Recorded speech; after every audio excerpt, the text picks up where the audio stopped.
Hello friends, welcome to ಶೇಟೆಡ್ ಕನ್ನಡ. ಇವತ್ತು Sensex 872 point down ಆಗಿ 58,773 ಕ್ಲೋಸ್ ಆದರೆ ನಿಫ್ಟಿ 267 ಪಾಯಿಂಟ್ಸ್ ಡೌನ್ ಆಗಿ 17,490 ಕ್ಲೋಸ್ ಆಗಿದೆ.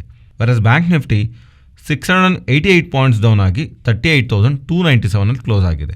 ಇವತ್ತು ಮಿಡ್ ಕ್ಯಾಪು 1.76% ಡೌನ್ ಆದರೆ ಸ್ಮಾಲ್ ಕ್ಯಾಪು 0.90% ಡೌನ್ ಆಗಿದೆ. ಮಾರ್ಕೆಟ್ ಪ್ರೈಸ್ ಆ್ಯಕ್ಷನ್ ಮಾತಾಡ್ಕೊಳ್ಳೋಕೆ ಮುಂಚೆ ಒಂದು ಇಂಪಾರ್ಟೆಂಟ್ ಇವೆಂಟ್ ರಿಲೇಟೆಡ್ ಆಗಿ ಅಲರ್ಟ್ ಅಂತೂ ನಿಮಗೆ ಕೊಡಬೇಕಂತ ಅನ್ಕೊತಾ ಇದ್ದೀನಿ. ನೆಕ್ಸ್ಟ್ ಇಂಪಾರ್ಟೆಂಟ್ ಆಗಿ ನಾವು ಗಮನಿಸಬೇಕಾದಂಥ ಮೀಟಿಂಗು ಆಗಸ್ಟ್ 25 ಇಂದ 27 ನಮಗೆ ಅಪ್ಡೇಟ್ ಆಗುವಂಥ event Jackson hole ಸಿಂಪಾಸಿಯಂ meeting.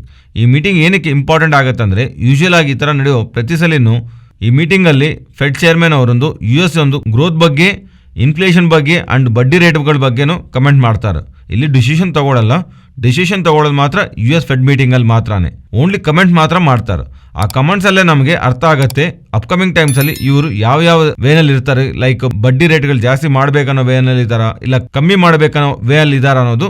Economy related ಆಗಿ ಪಾಸಿಟಿವ್ ಹೋಪಿಂದ ಇದ್ದಾರಾ, ಆರ್ ಅವರು ಕನ್ಸರ್ನ್ಸು ಎಕ್ಸ್ಪ್ಲೈನ್ ಮಾಡ್ತಾ ಎಕಾನಮಿ ಡಿಸ್ಟರ್ಬ್ ಆಗ್ತಿದೆ, ಇನ್ಫ್ಲೇಷನ್ ಜಾಸ್ತಿ ಇದೆ ಅನ್ನೋ ಥರ ನೆಗೆಟಿವ್ ಏನಾದರೂ ಮಾತಾಡ್ತಾ ಇದ್ರೆ ಇವೆಲ್ಲಾನು ಮೀಟಿಂಗಲ್ಲಿ ಇರೋದಕ್ಕೆ ಪಾಸಿಬಿಲಿಟಿ ಇದೆ. ಅದರಿಂದ ಆಗಸ್ಟ್ 25 ಇಂದ 27 ನಮಗೆ ಮೀಟಿಂಗ್ ನಡೆಯುತ್ತೆ. ನೆಕ್ಸ್ಟ್ ಬರೋ ಅಪ್ಡೇಟ್ಸಿಂದಾನೇ ನಮಗೆ ಮಾರ್ಕೆಟ್ ಇಂಪ್ಯಾಕ್ಟ್ ಆಗುತ್ತೆ ಅನ್ನೋ ವಿಷಯ ನಾವು ಜ್ಞಾಪಕ ಇಟ್ಕೋಬೇಕು. ಇದಾದಮೇಲೆ ನೆಕ್ಸ್ಟ್ ಇರೋ ಇವೆಂಟ್ ಅಂತೂ US CPI inflation data 13th September ಬರುತ್ತೆ. And next September 21 US Fed decision, interest rate related ಆಗಿ ಡಿಸಿಷನ್ ತಗೊಳ್ಳೋದು ಆವತ್ತೇ ಅಲ್ವಾ. ನೆಕ್ಸ್ಟ್ ಸೆಪ್ಟೆಂಬರ್ ಎಂಡಿಂಗ್ವರೆಗೂ ಈ ಆಗಸ್ಟಲ್ಲಿರುವಂಥ ಇದೊಂದು ಡೇಟು ಆ್ಯಂಡ್ ಸೆಪ್ಟೆಂಬರಲ್ಲಿ ಅಂತಿರೋ 2 ಇಂಪಾರ್ಟೆಂಟ್ ಇವೆಂಟ್ಸ್ ಎರಡೂ ಟೋಟಲಿ 3 ಇವೆಂಟ್ಸ್ ನಾವು ಗಮನಿಸಬೇಕು. ನೆಕ್ಸ್ಟ್ ಮಾರ್ಕೆಟ್ ವಿಷಯಕ್ಕೆ ಬಂದರೆ, ಫ್ರೈಡೇ ಮಾರ್ಕೆಟ್ ಅಷ್ಟೊಂದು ಫಾಲ್ ಆದಾಗ್ಲೂ FIs ಬೈ ಸೈಡ್ ಇರ್ತಾ ಇರೋದು. ಅಪ್ಕಮಿಂಗ್ ಟೈಮ್ಸಲ್ಲಿ ಮಾರ್ಕೆಟ್ ಸ್ಟೆಬಿಲೈಸ್ ಆಗುತ್ತೆ ಯಾವುದಾದ್ರು ಹೋಪ್ ರೈಸ್ ಮಾಡ್ತಾ ಇದ್ರು ಇವತ್ತು ಮಾರ್ಕೆಟ್ ಓಪನಿಂಗಿಂದಾನು ಒನ್ ಡೈರೆಕ್ಷನಲ್ಲಿ ವಿತೌಟ್ ಎನಿ ಫೇಕ್ ಬ್ರೇಕ್ಔಟ್ಸ್ ಇಲ್ಲದೆ, ಲೈಕ್ ಸ್ವಲ್ಪ ಮಾರ್ಕೆಟ್ ಬೀಳೋದು, ಅಗೈನ್ ಗೈನ್ ಆಗ್ತಾ, ರ್ಯಾಲಿ ಆಗ್ತಾ, ಅಗೈನ್ ಫಾಲ್ ಆಗ್ತಾ, ಈ ಥರ ಅಲ್ಲದೆ ಸ್ಟ್ರಾಂಗ್ ಡೈರೆಕ್ಷನಲ್ ಸೆಲ್ಲಿಂಗ್ ನಮಗೆ ನಿಫ್ಟಿನಲ್ಲಿ ನಮಗೆ ಕಾಣಿಸಿದೆ. ಆ್ಯಂಡ್ ಕ್ಲೋಸಿಂಗನ್ನು ಗಮನಿಸ್ತಾ ಇದ್ರೆ ಇಂಪಾರ್ಟೆಂಟ್ ಸಪೋರ್ಟ್ ಹತ್ರನೇ ರಿಕವರಿ ಆಗ್ತಾ ಕಾಣಿಸಿದೆ.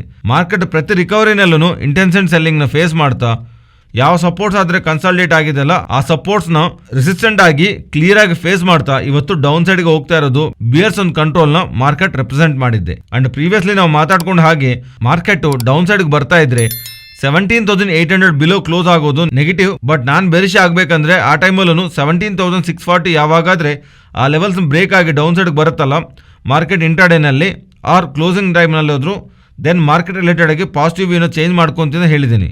ಅದರಿಂದ ಇವತ್ತು ಬಂದಿರೋ ಈ ಮೂವ್ನಲ್ಲಿ ಓವರಾಲ್ ಆಗಿ ರೀಸೆಂಟ್ ಟೈಮ್ಸಲ್ಲಿ ಲೋವರ್ ಲೋಸ್ ಲೋವರ್ ಹೈಸ್ ಪ್ಯಾಟರ್ನ್ನ ಬ್ರೇಕ್ ಮಾಡಿದ್ದೆ. ಮಾರ್ಕೆಟ್ ಇನ್ನೂ ಅಪ್ಸೈಡ್ ಹೋಗುತ್ತೆ ಅನ್ನೋ ವ್ಯೂನ ಬ್ರೇಕ್ ಮಾಡಿದ್ದೆ.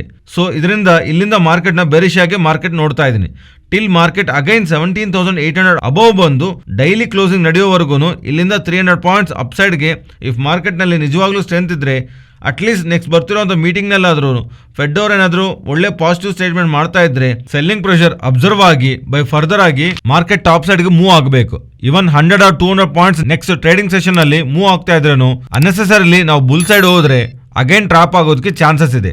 ಅದರಿಂದ ಒಂದು ಗುಡ್ ಕನ್ಫರ್ಮೇಷನ್ 17,800 or 820 ಅಬೋವ್ ಬಂದು ಕಾಣಿಸ್ತಾ ಇದ್ರೆ ಇಂಟ್ರಾಡೇ ಸೆಷನ್ ಅಲ್ಲಿ ಆ ಲೆವೆಲ್ ಮೇಲೆ ಅಬೋವ್ ಬಂದು ಕ್ಲೋಸ್ ಆಗದಿರೋ ಅಂಥವರೆಗೂ ಮಾರ್ಕೆಟ್ ರಿಲೇಟೆಡ್ ಆಗಿ ಫರ್ದರ್ ಆಗಿ ಬೇರಿಶ್ ವ್ಯೂನೇ ನಾನು ಮೇಂಟೈನ್ ಮಾಡ್ತಿದ್ದೀನಿ.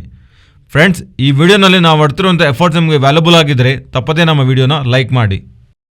ನೆಕ್ಸ್ಟು ಶಿಲ್ಪಾ ಮೆಡಿಕೇರ್ ಬಗ್ಗೆ ಮಾತಾಡ್ಕೋಬೇಕು. ಇವರು ಡೆವಲಪ್ ಮಾಡಿರೋಂಥ ಬಯೋಸಿಮಿಲರ್ ಅಡಿಲಾಮುಬಾಬ್ ರಿಲೇಟೆಡ್ ಆಗಿ ಫೇಸ್ 3 ಹ್ಯೂಮನ್ ಕ್ಲಿನಿಕಲ್ ಟ್ರಯಲ್ ಡೇಟಾನ ಸೆಡೆಸ್ಕೋ ಅವರಿಗೆ ರಿಪೋರ್ಟ್ ಮಾಡ್ತಿದ್ದಾರೆ. ಇದು very important because biosimilar segment related ಆಗಿ ಶಿಲ್ಪಾ ಮೆಡಿಕೇರ್ ಅವರು ಅಷ್ಟು ಸಕ್ಸಸ್ ಆಗಬಹುದಾ ಅಂತ.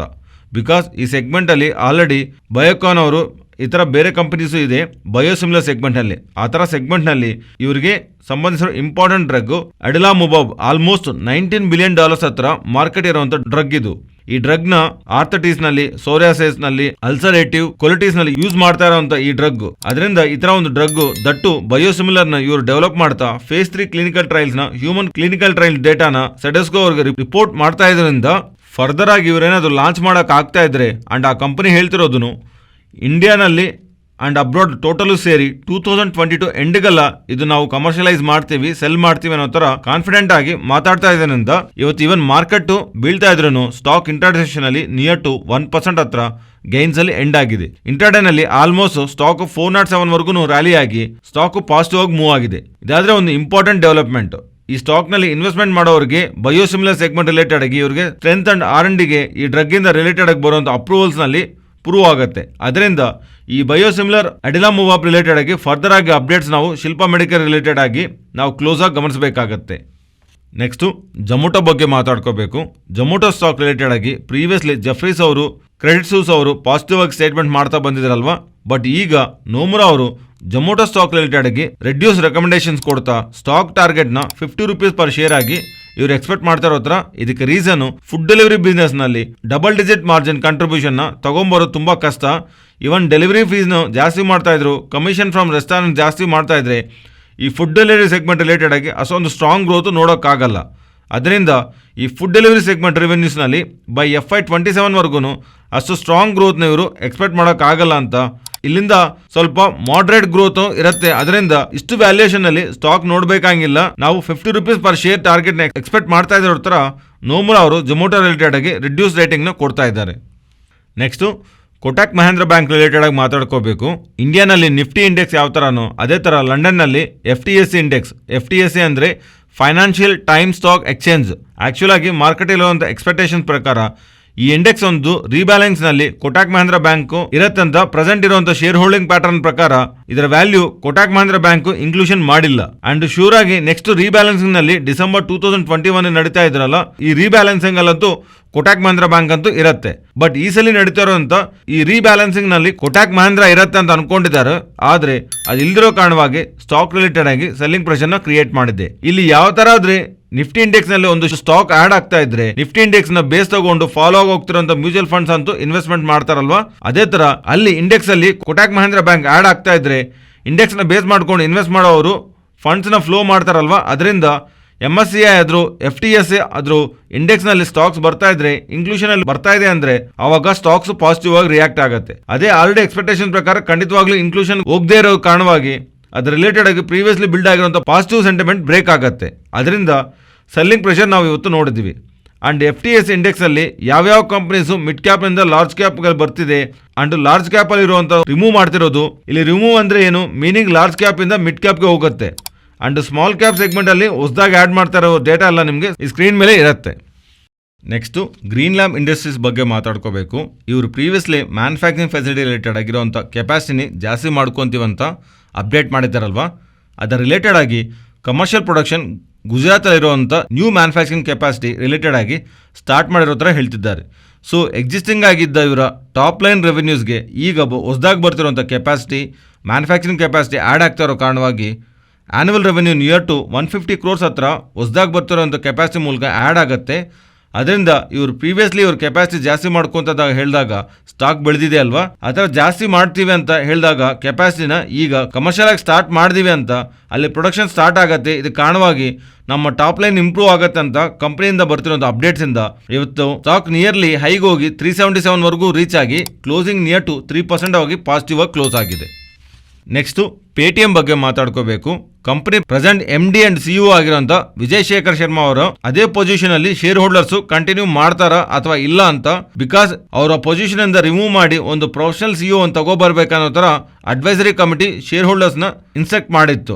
ಆದ್ರೆ ಸರ್ಪ್ರೈಸ್ ಆಗಿ 99.67% ವೋಟಿಂಗ್ ಪಾಸಿಟಿವ್ ವೋಟಿಂಗ್ ಇಂದ ವಿಜಯ್ ಶೇಖರ್ ಶರ್ಮಾ ಅವರು ನೆಕ್ಸ್ಟ್ 5 yearsಗೆ ಈ ಕಂಪನಿಗೆ CEO ಆಗಿ ವ್ಯವಹಾರ ಮಾಡೋ ತರ ರೆಮ್ಯುನೇಷನ್ ರಿಲೇಟೆಡ್ ಆಗಿ ಇನ್ಕ್ರಿಮೆಂಟ್ಸ್ ಯಾವುದೂ ಇಲ್ಲ. ಆದ್ರೆ ಕಾಂಪನ್ಸೇಷನ್ ಮಾತ್ರ ಅದೇ ತರ ಕಂಟಿನ್ಯೂ ಆಗುತ್ತೆ. ರೆಮ್ಯುನೇಷನ್ ನೆಕ್ಸ್ಟ್ 3 year ವರ್ಗು ಈಗಿರುವಂತ ತರಾನೇ ಪೇ ಮಾಡಬೇಕನ್ನೋ ತರ ಶೇರ್ ಹೋಲ್ಡರ್ಸ್ ಅಂತೂ ಅಗ್ರಿ ಮಾಡಿದ್ದಾರೆ. ನೆಕ್ಸ್ಟ್ ತಾನ್ಲಾ ಬಗ್ಗೆ ಮಾತಾಡ್ಕೋಬೇಕು. ಒಂದು ಇಂಪಾರ್ಟೆಂಟ್ ಪಾಸಿಟಿವ್ ಅಪ್ಡೇಟ್ ಇದೆ. ಬಟ್ ಪಾಸಿಟಿವ್ ಅಪ್ಡೇಟ್ ಅಂತೂ ಆಗಿದೆ, ಬಟ್ ಆದರೆ ಸ್ಟಾಕ್ ಮಾತ್ರ 2.5% ನೆಗೆಟಿವ್ ನಲ್ಲಿ ಕ್ಲೋಸ್ ಆಗಿದೆ. ಇವತ್ತು ಮಾರ್ಕೆಟ್ ಬ್ಯಾಡ್ ಆಗಿತ್ತಲ್ವಾ, ಅದರಿಂದಾನೇ ಬಿದ್ದಿದೆ. ಆದರೆ ಪಾಸಿಟಿವ್ ಅಪ್ಡೇಟ್ ಸ್ಟಾಕ್ನ ಟ್ರ್ಯಾಕ್ ಮಾಡ್ತಾರೆ ಅವರಿಗೆ ತಾನ್ಲಾ ಅವರು ಡೆವಲಪ್ ಮಾಡಿರೋಂಥ ವೈಸ್ಲಿ ಪ್ಲಾಟ್ಫಾರ್ಮ್ ಐಡಿಯಾ ಇದೆ ಅಲ್ವಾ, ಅದೇ CPaaS ಪ್ಲಾಟ್ಫಾರ್ಮ್. CPaaS ಅಂದರೆ communication platform as A service. CPaaS platform related ಆಗಿ ಇವರು ಡೆವಲಪ್ ಮಾಡಿರೋಂಥ ವೈಸ್ಲಿ ಪ್ರಾಡಕ್ಟ್ ರಿಲೇಟೆಡ್ ಆಗಿ ಇವರಿಗೆ 20 years ವರ್ಗು ಪೇಟೆಂಟ್ ಸಿಕ್ಕಿರೋ ಥರ ತಾನ್ಲಾ ಅವರು ಅಪ್ಡೇಟ್ ಮಾಡ್ತಿದ್ದಾರೆ. Next Nifty and bank Nifty support and resistant present ಇರೋ ಲೆವೆಲ್ಸಿಂದ ಡೌನ್ ಸೈಡು 17,440 ಆ್ಯಂಡ್ ಅದು ಬ್ರೇಕ್ ಆದರೆ 17,380. ಅಂಡ್ ಅಪ್ಸೈಡ್ ಬರ್ತಿದ್ರೆ ಇವತ್ತು ನೀವು ಪ್ರೈಸ್ ಆಕ್ಷನ್ ಗಮನಿಸಿರಬಹುದು. ಈ 20 ಪಾಯಿಂಟ್ ರೇಂಜು ಸಪೋರ್ಟ್ ರೆಸಿಸ್ಟೆಂಟ್ ಆಗಿ ಆಕ್ಟ್ ಆಗಿದೆ. ಅದರಿಂದ 17,570 ನೆಕ್ಸ್ಟ್ ರೆಸಿಸ್ಟೆಂಟ್ ನಮಗೆ ಇಮಿಡಿಯೇಟ್ ಆಗಿ. ಅದೇನಾದ್ರೂ ಅಬೋವ್ ಕ್ಲೂ ಬರ್ತಾ ಇದ್ರೆ 17,640 ಟಾಪ್ ಸೈಡ್ ಈ 2 ಲೆವೆಲ್ ನಾವು ಗಮನಿಸಬಹುದು ರೆಸಿಸ್ಟೆಂಟ್ ಆಗಿ. ಅಂಡ್ ಬ್ಯಾಂಕ್ ನಿಫ್ಟಿ ಪ್ರೆಸೆಂಟ್ ಇರೋ ಲೆವೆಲ್ಸ್ ಇಂದ ಡೌನ್ ಸೈಡು 38,160 ಅಂಡ್ ಅದರ ಬಿಲೋ 37,880 ಇಲ್ಲಿಂದ ಟಾಪ್ ಸೈಡ್ಗೆ ಹೋಗ್ತಾ ಇದ್ರೆ 38,740 ಅಂಡ್ ಅದರ ಅಬೋವ್ 38,920. ಈ ರೀಸೆಂಟ್ ಟೈಮ್ಸಲ್ಲಿ ಕಾಲ್ ರೈಟರ್ಸ್ ಒಂದು 100 to 200 ಪಾಯಿಂಟ್ಸ್ ಟಾಪ್ ಸೈಡ್ಗೆ ಮೂವ್ ಬಂದಿದ್ದಾರಲ್ವಾ. ಈಗ ಪುಟ್ ರೈಟರ್ಸು ಡೌನ್ ಸೈಡ್ಗೆ ಮೂವ್ ಆಗ್ತಾರೆ. ಅದೇ ಥರ ಇಂಟ್ರಾಡೇನಲ್ಲಿ ರೈಟ್ ಆಗ್ತಿರೋಂಥ data and overall data ನಾವು ಕನ್ಸಿಡರೇಷನ್ ತಗೊಂಡ್ರೆ ಇಲ್ಲಿಂದ ಡೌನ್ ಸೈಡ್ಗೆ ಹೋಗ್ತಾ ಇದ್ರೆ 17,300 ಇಂಪಾರ್ಟೆಂಟ್ ಸಪೋರ್ಟ್ ಆಗಿ ಕಾಣಿಸ್ತಾ ಇದೆ. ಈ ಲೆವೆಲ್ ಬ್ರೇಕ್ ಆಗ್ತಾ ಇದ್ರೆ next 17,000 with respect to intraday over all OI data ಪ್ರಕಾರ ಇಂಪಾರ್ಟೆಂಟ್ ಸಪೋರ್ಟ್ ಆಗಿ ಗಮನಿಸಬಹುದು. ಇಲ್ಲಿಂದ ಟಾಪ್ ಸೈಡ್ಗೆ ಹೋಗ್ತಾ ಇದ್ರೆ 17,600 to 17,800 ಇಲ್ಲಿ ಸ್ಟ್ರಾಂಗ್ ಡೇಟಾ ಬಿಲ್ಡ್ ಆಗ್ತಿದೆ. ಇವನ್ ನೆಕ್ಸ್ಟ್ ಮಂತ್ ಕಾಂಟ್ರಾಕ್ಟ್ ನೋಡ್ತಾ ಇದ್ರು 17,600 ಅಂಡ್ 17,800 ಟಾಪ್ ಸೈಡ್ ಇಟ್ಕೊಂಡ್ರೆ ಫೇಕ್ ಆಗದಿರೋ ಇರೋದಕ್ಕೆ ಚಾನ್ಸಸ್ ಇದೆ. So down side 17,300 and up side 17,800. ಈ 500 ಪಾಯಿಂಟ್ ಝೋನ್ ಅಲ್ಲಿ ಮಾರ್ಕೆಟ್ ಅಪ್ಕಮಿಂಗ್ ಡೇಸ್ ಅಲ್ಲಿ ಟ್ರೇಡ್ ಆಗುತ್ತೆ ಅನ್ನೋ ಹತ್ರ ಕಾಲ್ ಅಂಡ್ ಪುಟ್ ರೈಟರ್ಸ್ ಭಾವಿಸ್ತಾ ಇದ್ದಾರೆ. ಇದು ಫ್ರೆಂಡ್ಸ್ ಇವತ್ತಿನ ಅಪ್ಡೇಟ್ಸು. ನಾವು ಶೇರ್ ಮಾಡಿರೋಂಥ ಕಂಟೆಂಟ್ ವ್ಯಾಲ್ಯೂಬಲ್ ಆಗಿದ್ರೆ ನಮ್ಮ ಚಾನಲ್ನ ಸಬ್ಸ್ಕ್ರೈಬ್ ಆಗಿ ಆ್ಯಂಡ್ ಈ ಡೇಟಾ ನಿಮ್ಮ ಫ್ರೆಂಡ್ಸ್ ಆ್ಯಂಡ್ ಫ್ಯಾಮಿಲಿ ಮೆಂಬರ್ಸ್ಗೆ ಯೂಸ್ ಆಗತ್ತಂದರೆ ಶೇರ್ ಮಾಡೋದಕ್ಕೆ ಪ್ರಯತ್ನ ಮಾಡಿ. Thank you.